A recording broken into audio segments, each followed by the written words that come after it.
大家好，歡迎嚟到資訊365。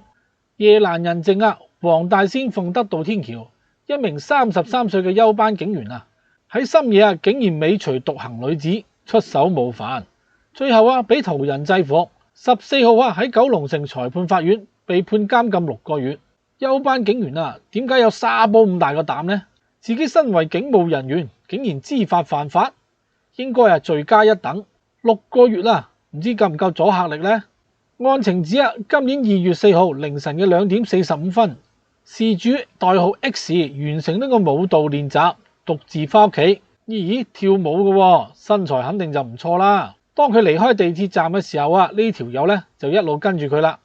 咁即係呢條友一路喺地鐵站嗰度及住咯，睇下邊個樣靚身材正就跟住佢啦。咁去到呢個鳳德道天橋升降機外，突然伸出左手直接冒犯女子。哇！個女子被嚇到失去平衡，成個跌咗喺度。但呢名男子依然冇停過手，反而烏低個身繼續伸手冒犯。佢一邊用左手冒犯上盤，一邊用手冒犯下盤。真係好唔得閒。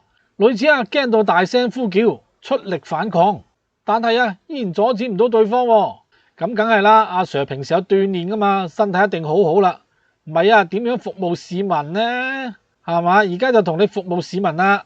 唉，真係喪心病狂簡直。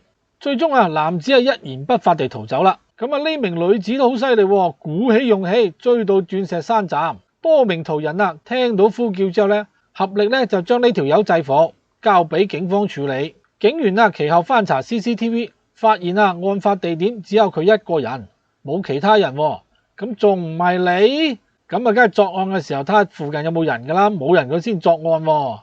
咁佢被捉咗之後死口唔認，仲話自己喺嗰度幫手捉人。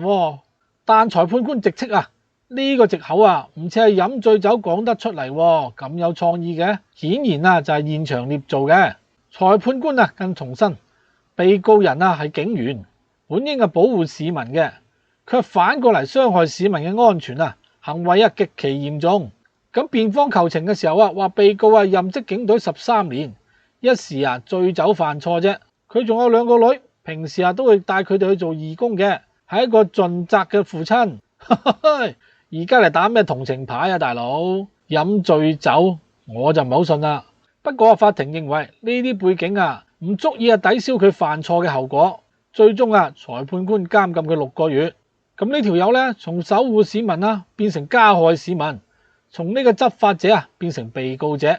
飲醉酒都係藉口嚟嘅啫，知法犯法不可原諒。正義也許會遲到，但從不缺席。唔知大家又點睇呢？歡迎留言、點讚、訂閱，我哋下條片見啦。